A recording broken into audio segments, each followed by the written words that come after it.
हरि ओम. अष्टावक्र गीता योगदास श्री जय गणेश जोशी यांचे प्रवचन. अध्याय 18 श्लोक क्रमांक 60. स्वभावाद्यस्य नैवार्तिर लोकवत व्यवहारिणः महारुद इवाक्षोभ्यो गतक्लेश सुशोभते. भावार्थ, जो ज्ञानी योगी स्वभावतःच लोकवत व्यवहार करत नाही तो महासरोवराप्रमाणे क्षोभरहित आणि क्लेशरहित कसा शोभून दिसतो. जो ज्ञानी योगी स्वभावतःच लोकवत व्यवहार करत नाही. सर्वसामान्यपणे सर्वसामान्य मनुष्य त्याच्या मनाविरुद्ध काही घडले की तो त्याच्या हक्कासाठी झटताना, झगडा, वाद, भांडण, तंटा करताना आढळतो. ज्याच्या हाती प्रतिकार करायची ताकद आहे तो सर्वस्वपणाला लावून प्रतिकार करतो. परंतु ज्याच्यात प्रतिकार करायची ताकद नाही तोही बाह्यातकारी नाईलाजाने गप्प बसलेला दिसला तरी आतून जळफळाट करत असतो. तो आतून धुसफुसत असतो. त्याचीही एक दिवस वेळ येते आणि त्यावेळी तो त्याच्यावरील अन्यायाची सव्यास फेड करून घेतो.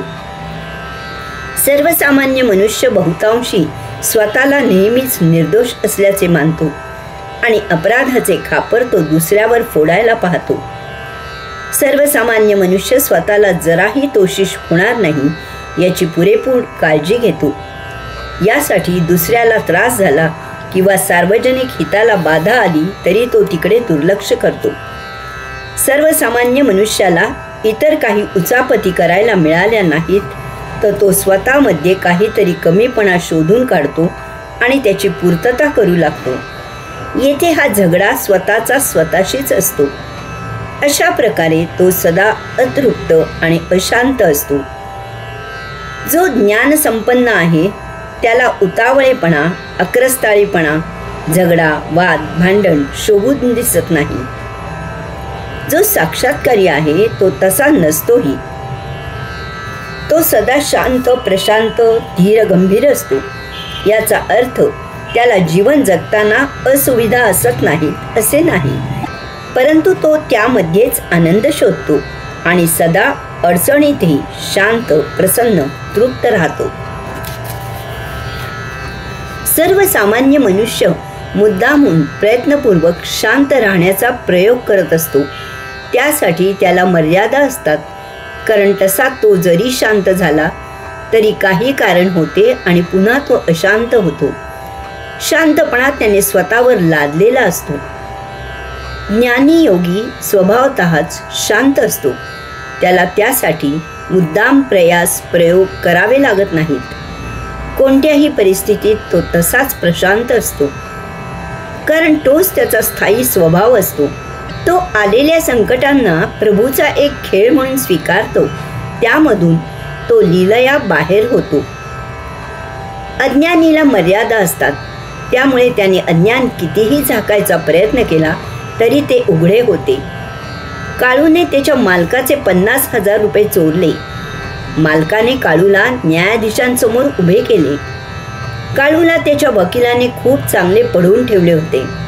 त्यामुळे काळू मालकाच्या वकिलाच्या तपासणीतून सहजच बाहेर पडला. स्वतः न्यायाधीशांनीही काळूला अनेक प्रश्न विचारले तरीही वकिलांनी काळूची चांगली तयारी करून घेतली होती. त्यामुळे काळूने न्यायाधीशांचीही डाळ शिजू दिली नाही. शेवटी त्याला निर्दोष म्हणून सोडून द्यावे लागले. खटल्याचा निकाल ऐकल्यावरही काळू तेथेच घुटमळत होता. त्यामुळे न्यायाधीशांनी त्याला काही विचारायचे आहे का असे विचारले. त्यावर काळू म्हणाला, याचा अर्थ आता ते पैसे माझे झाले ना. तो महासरोवराप्रमाणे क्षोभरहित आणि क्लेशरहित कसा शोभून दिसतो. महासरोवर सदा शांत असते. ते सखोल असते, दूरवर पसरलेले असते. त्यात कधी अकराळ विक्राळ लाटा निर्माण होत नाहीत. ते खळखळून वाहते नाही. त्याचे वाहणे मर्यादा पुरुषोत्तम असते. दूरवर का असेना, परंतु तेथे एक मर्यादा असते. त्यामुळे तेथे क्षोभयुक्त उसळणे नसते. त्याचे क्लेश कोणालाही होत नाहीत. अशा या महासरोवराप्रमाणे ज्ञानी योगी नैसर्गिकपणे अंतर्बाह्य प्रशांत असतो. केव्हाही कुठेही तो सदा शांतच असतो. त्यामुळे सर्वत्र त्याचा मान राखला जातो. हरिओम.